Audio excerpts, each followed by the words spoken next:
Greetings and salutations, friends. I am Numith Randor, and since we picked up the Golden Order Principia during the last run, and from it learned the law of regression, it occurred to me that I had yet to see Goldmask here in the capital.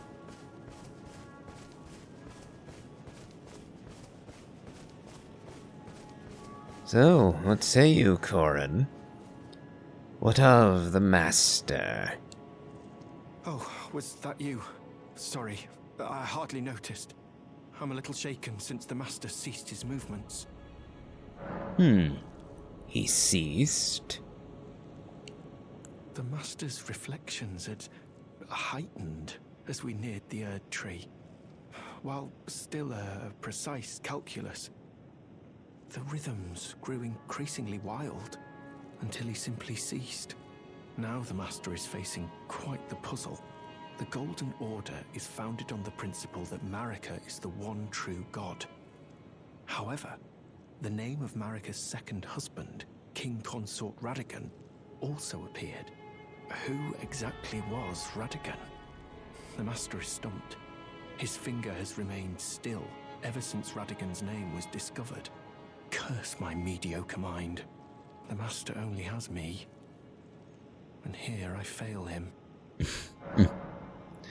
In all fairness to you, Corin, virtually no one has the answer to the question Goldmask is now asking.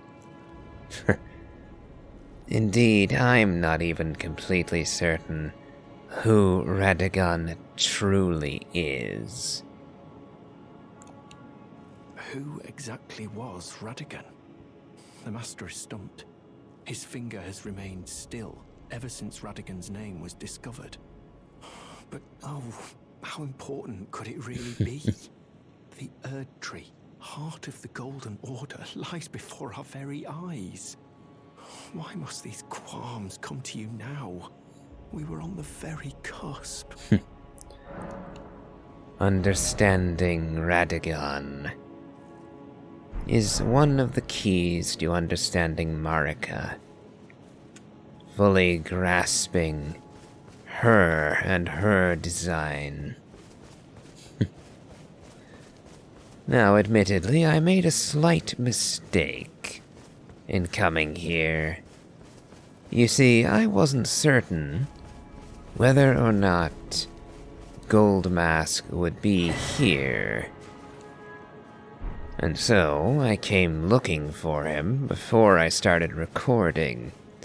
I figured it wouldn't do to just have me wandering about the place, without actually knowing where my goal even was for certain.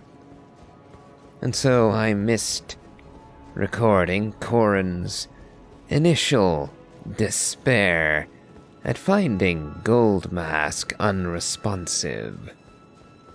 So, I do apologize for that small error on my part.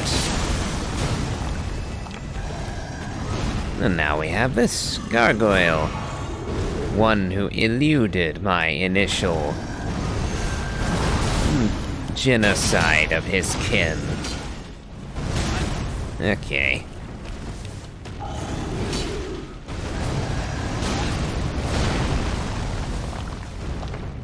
I'm having a hard time actually seeing your movement.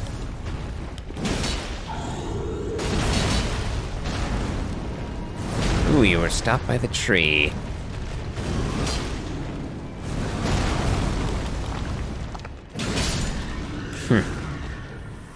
You were a fair bit weaker than many of your brethren. Or perhaps I simply wasn't as overtuned for them as I was for you. No matter. Now... Yes, now we have a bit of a trip to make. I have equipped the law of regression, which it seems I'm going to need a What was it? A seal, yes. Going to need a seal in order to cast it. But we will be able to find the answer, or at least an answer, to the question that Goldmask has asked. I say it is an answer, because, frankly, I still find it somewhat baffling myself. And what exactly it means. I'm still not entirely sure myself. Because there are ways to interpret this, as you'll see when we reach it. Oh my, you lot are dying just to the initial roar. Not that I mind having an easy kill and a hero there, but it is a smidge deflating not to get to the full blast. But, minor quibble. But now, I believe what I seek is over this way. We came here before when we sought the Bolt of Gransax, the dragon.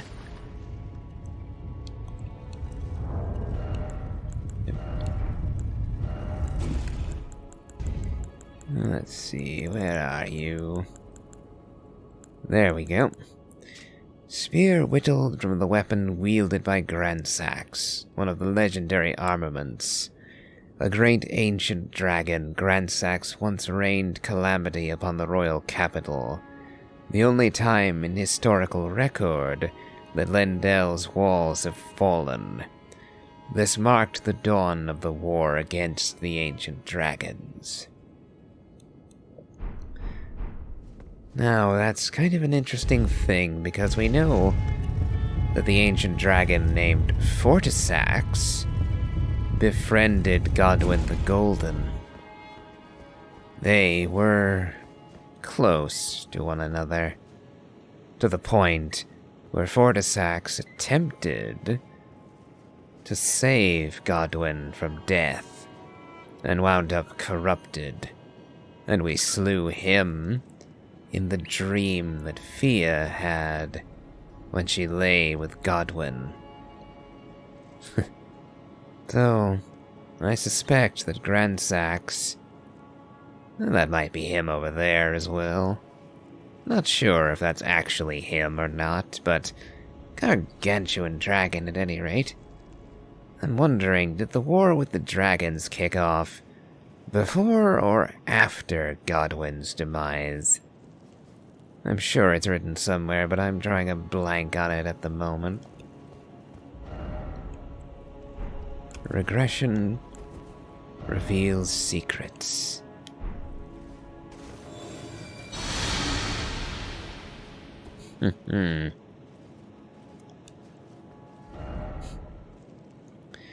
Radagon is Marika. Now, the law of regression spell. Regression can be taken to be regression through time, but it also speaks of mimicry and reverting mimicry. So, I have to ask, did Marika become Radagon?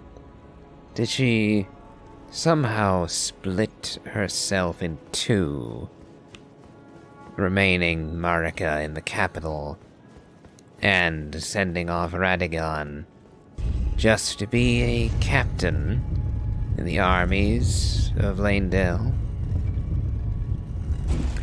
Until eventually she decided to bring him in to supplant Godfrey and end the Golden Order and destroy the Elden Ring. That is one interpretation. However, there is another that I've had on my mind for a while. Something that occurred to me when I returned to this game recently, for this playthrough, in fact. And it comes from Radagon's red hair. And a specific thing about the red hair. But I'm afraid we're going to have to put this conversation on hold just a little while longer. Because while we now have the truth, Radagon is Marika, I don't yet have the item description that has the confusing little detail. The item that changes my view of Radagon somewhat.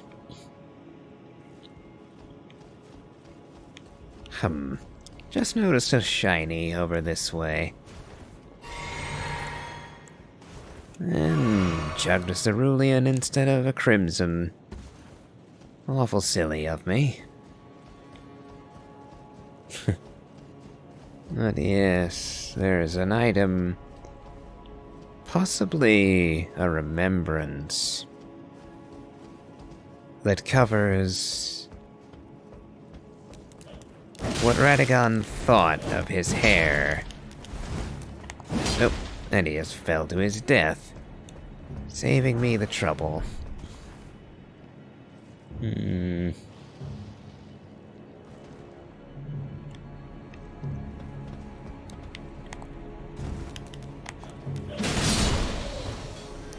But it's been a while since I read the description. And, as said, I do not possess that item on this character yet. And so...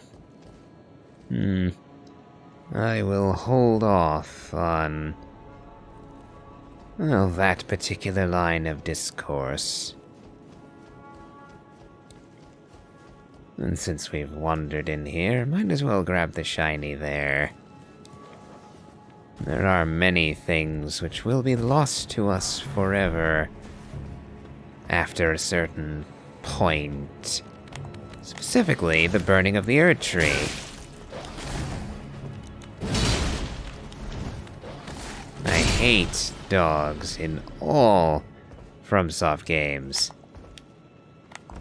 Absolutely hate them. Mind you, I had dogs growing up. I don't dislike dogs in real life. Lovely, fluffy creatures they can be. But in FromSoft games, they are hellspawn. Absolute monstrosities that will ruin your day at every opportunity.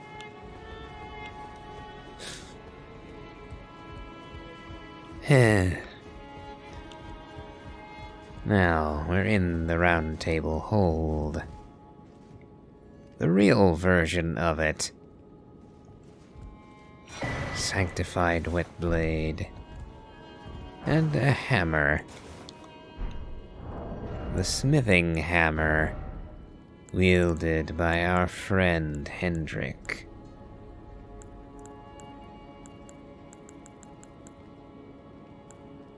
Well, let's see. Have I passed it? Oh, there it is. Hammer comprised of a large stone affixed to a metal handle. Originally a blacksmith's tool. The art of smithing is said to have originated among the giants. This weapon's striking attacks boast ample weight behind them. I'll bet. Smithing stone 6. Going to need a lot more of those. Ah, the bedroom of fear. And yet another corpse, partially burned. And a gesture by my sword.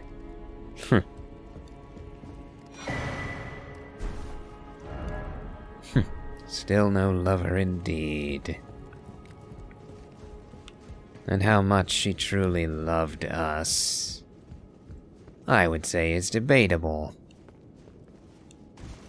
And a rune arc.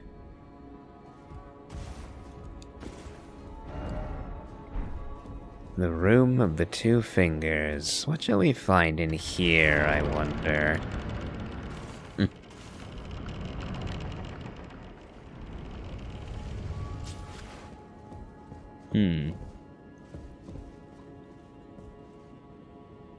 The Throne Room Hall. And the Coded Sword. Now this is a straight sword. Hidden sword once granted to the tarnished of the Round Table by the Two Fingers. A formless cipher comprises its blade, which deals holy damage no shield can repel. Champions would gather at the Round Table hold in days long past, when the Two Fingers were masters of oration, their flesh yet full of vigor. Oration. They had oratory, they spoke. My, but how far they have fallen since then. Requiring the finger reader crones to interpret their gestures. Yep, and down there, we have the battleground, where we slew the raging wolf and the sorcerer.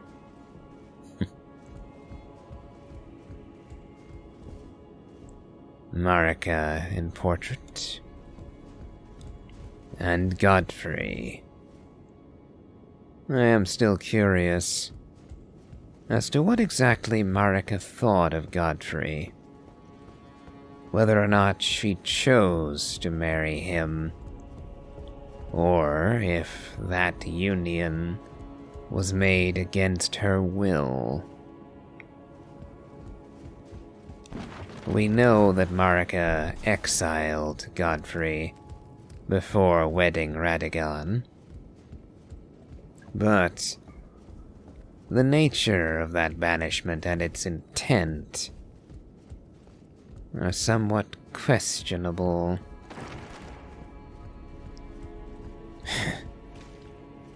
Then we find a seedbed curse. Yet a little more of the Dung Eater's handiwork. I regret that I was not able to save you from him. I couldn't save Bogart from him either. But at least you can rest in peace. Well, I would say rest in peace, but I know you can't. Not with what he did to you. But, well, rest in death knowing that vengeance was most thoroughly achieved against the monster. And he will serve me forever as my puppet, the servant of my will. And that shall be his eternal penance for the evils that he committed in life.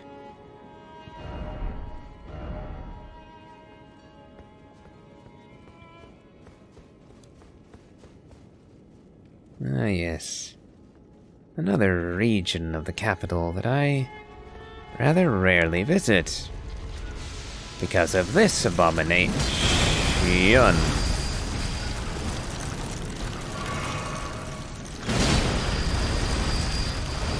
No. Okay, I've humored you long enough.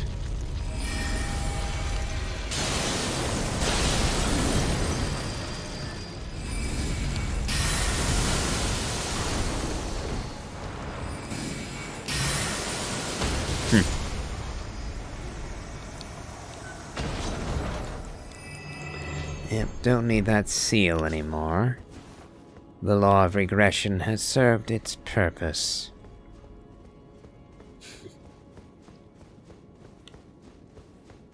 But, yes, I've always found it fitting that I would take the Dung Eater, end all of his ambitions, and make of him nothing more than a puppet, a slave to the will of a better man.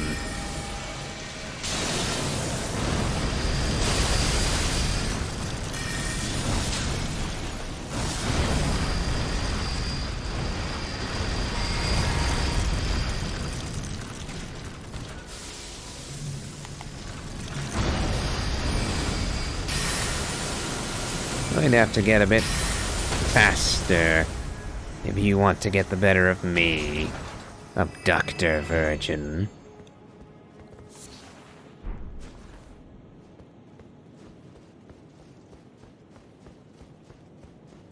Now then, what else is here? Elevator. And if I remember correctly, that will take us to where we slew one of the giants. And the Stormhawk axe. A weapon reminiscent of one wielded, I believe, by,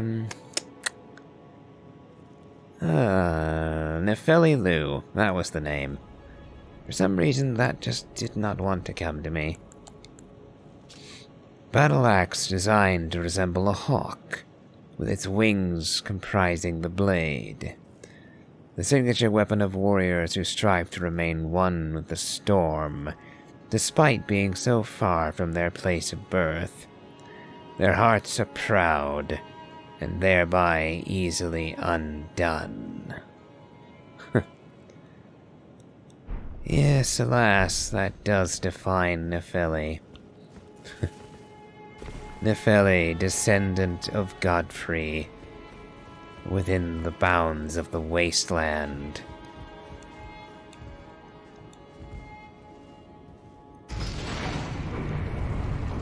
Yet her fate need not be so grievous. There is hope yet for her, at least. One of the very few that has hope in these dismal times.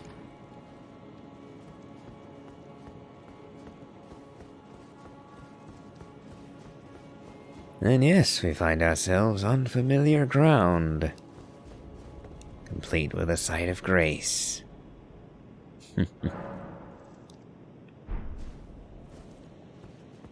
Now, I forget whether or not anything new opens here just yet. Yep, we already looted that chest. We do seem to have a gate open. I forget where this goes, so let's have a gander, shall we? Worst comes to worst, and if I've already been here, it will be a matter of a couple moments to arrive, look around, go, whoops, been here before, and then a few moments as we load in to Lindell once again, so that I may converse. Ah, one of the Divine Towers. Okay, we have not been here yet. And if I remember correctly, this is the Divine Tower of Melania.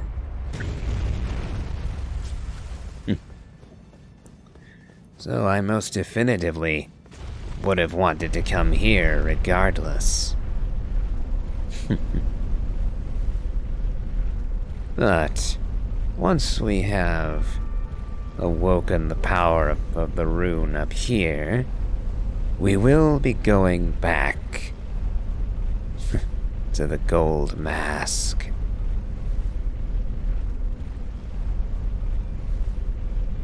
I intend to inform him of the peculiar answer we have received. That Radagon is Marika. Ay. It's very tempting to go into my explanation about that, but, no, not yet.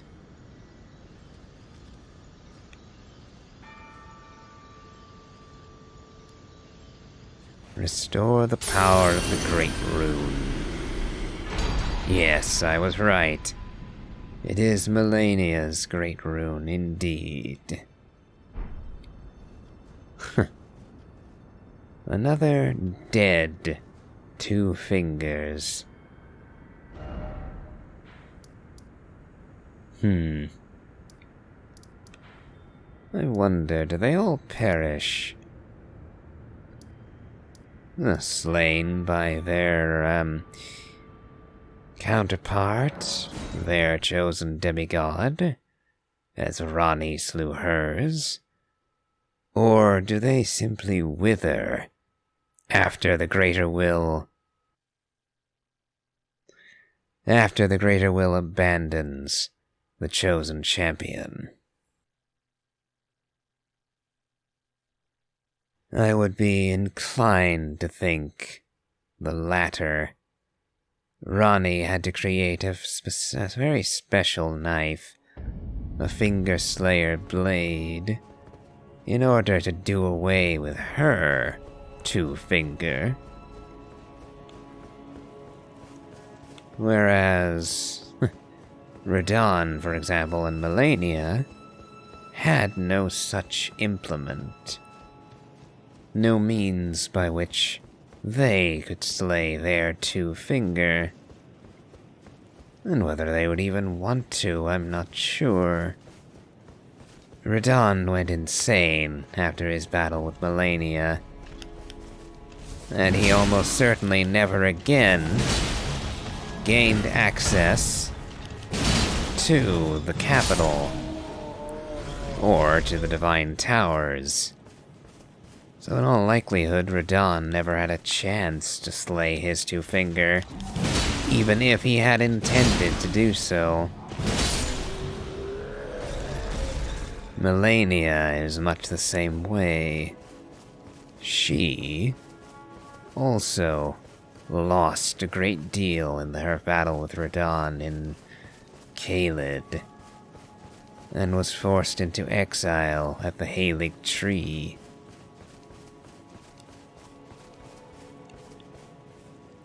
So it makes you wonder what they could have achieved, really. And why exactly the 2 fingers here are dead. But now, Gold Mask, I have something to tell you. Radagon is Marika.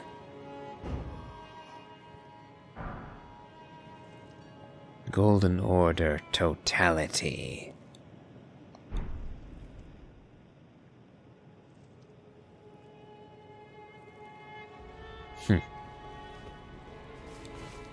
What on earth did you do to the Master? Well, not that I'm complaining. Master's finger moves again, resuming his cogitation. More than good enough for me. I haven't the words to thank you. So I'd like to pass this on to you instead. A glimpse into the heart of the Golden Order. Documented by yours truly. Immutable Shield. One of the incantations of the Golden Order fundamentalists. Enchant shield held in the left hand with the light of regression, increasing all forms of non-physical damage negation and ailment resistance. 2 concepts form the basis for Golden Order fundamentalism. One is the law of regression, to which this incantation relates. I see. To think that Radigan was Marika herself. Or at least, such is all I can interpret from the rhythm and calculus of his finger. How would such a thing even have been possible, I wonder? Sadly, I cannot comprehend it myself.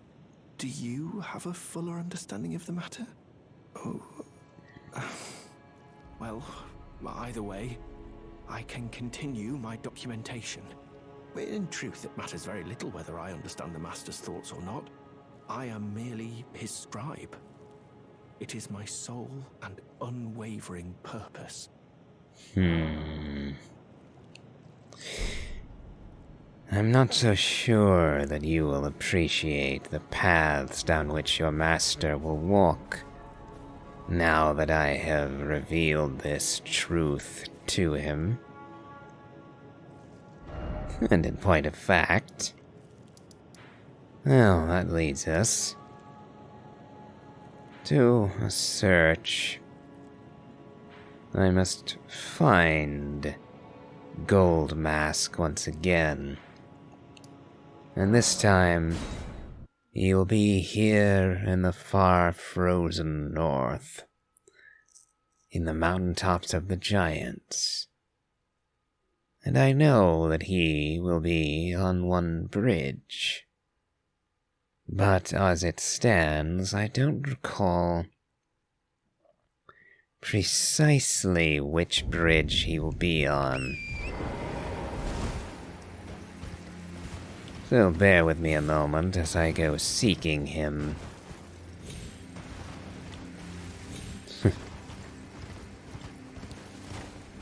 Yes, the undead are everywhere. Many, many, many graves here on the mountaintop. And many archers trying to snipe me. And I assure them that I do not appreciate their attentions. But they matter little.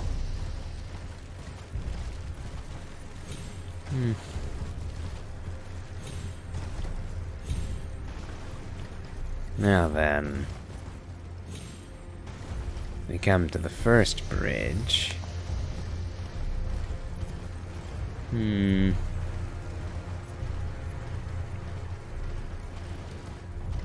Not here.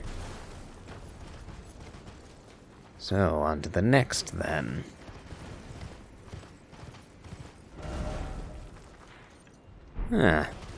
There's a grace that I have not visited yet.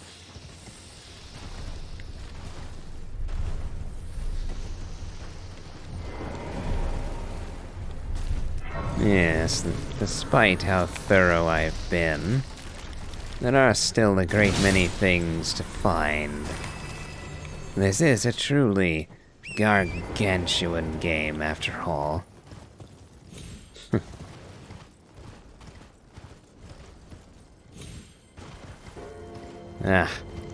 Another cathedral, another rather walking mausoleum.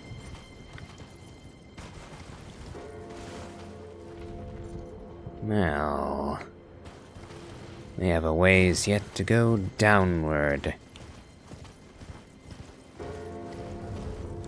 I remember this. We slew one of the Tibia Mariners in this area. And as a direct result of having to deal with him summoning giant skeletons, I did have to rush through here. And so there are many, many items left behind.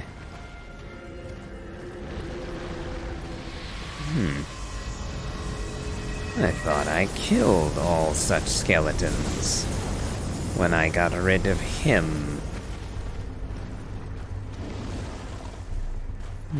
Perhaps I was mistaken about that.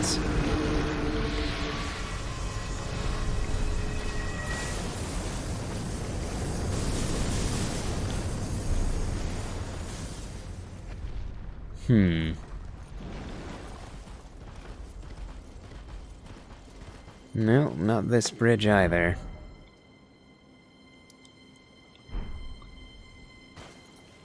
But perhaps it will be on the next bridge over.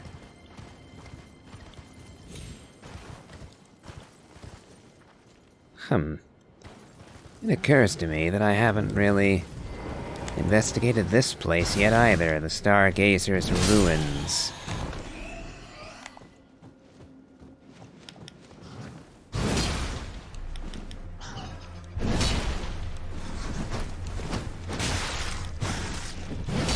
Okay. Enough playing cat and mouse. I have more than enough power to swat you from the sky. Like the insect you are. And I have no compunctions about doing so. Not at least when you waste my time thus. Let's get some light to help us search.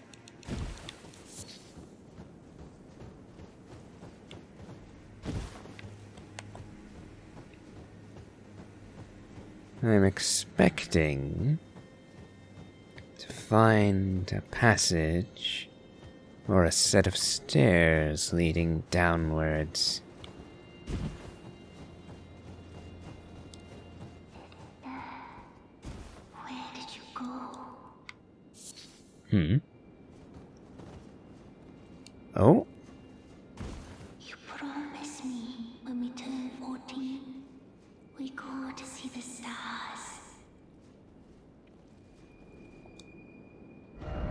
Huh. I've been waiting ever so long. Forever and ever it seems.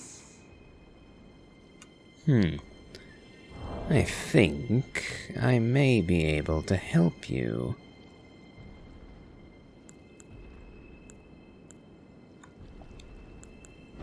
Sister, where did you go? Aurelia.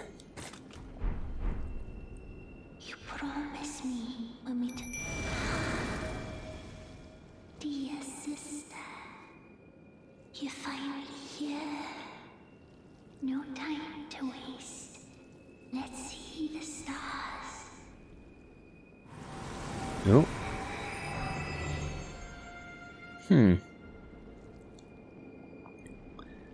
Fancy spin. Beautiful indeed.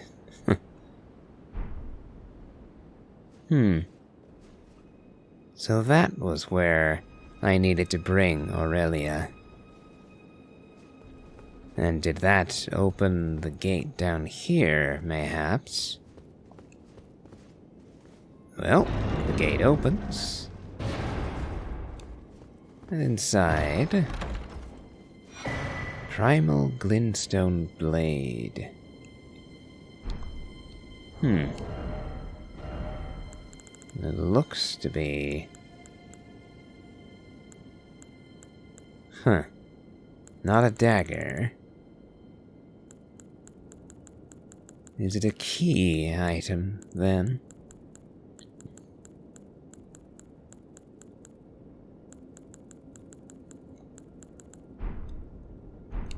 Let's see...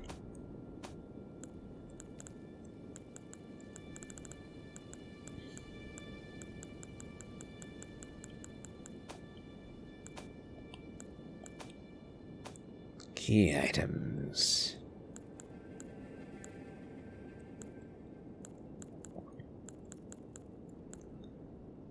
Black knife print...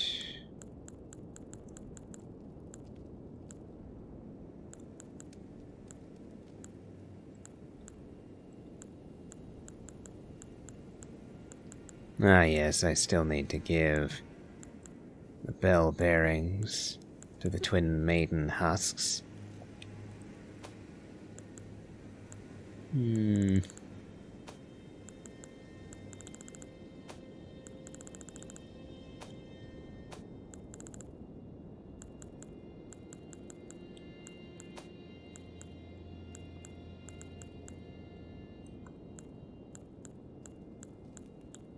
I'm not seeing it.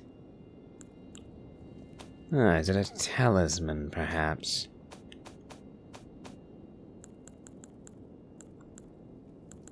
There we go. Spells consume less FP, but maximum HP is reduced. An old glintstone blade that has been stained with blood. The old sorcerers would slice open their hearts with these blades to imbue a primal glintstone with their soul, and thus did they die.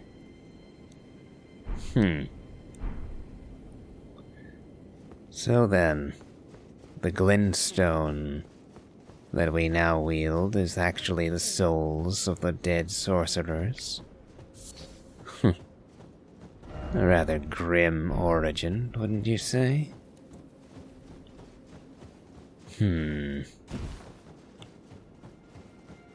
But we know that some who put their hearts into glintstone gained a form of immortality thereby.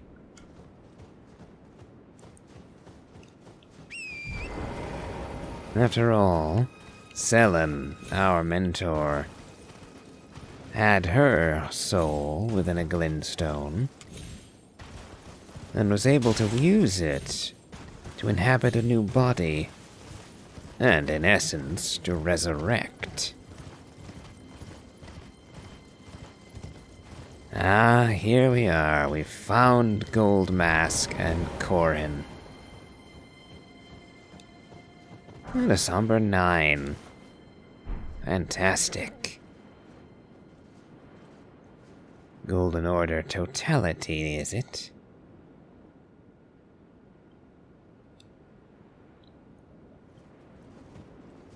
Corin, you seem out of sorts. Nice to see you. I can't believe you've come all this way. What has become of the noble Gold Mask? I've been gripped by a terrifying thought. The rhythms and calculus of the Master's finger betray a suspicion of the holism of the Golden Order. A conceit, I am afraid, that cannot be overlooked. Oh, but how could this be? I dread to even entertain the possibility, but somehow I cannot cast aside my doubts about the Master. Tell me, have I simply lost my head? Only, if the Master were true to the Golden Order, why would he think to breach this forbidden mount of fire? There are secrets here pertaining to the origin of both Marika and Radagon, I believe. Oh, Master, put my mind at ease. Dispel these fearsome thoughts. I want to place my trust in you, to be your scribe.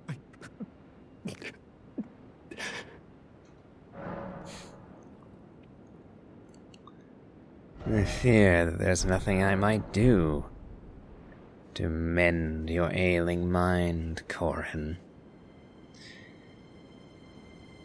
And on that note, their adventure for now ends.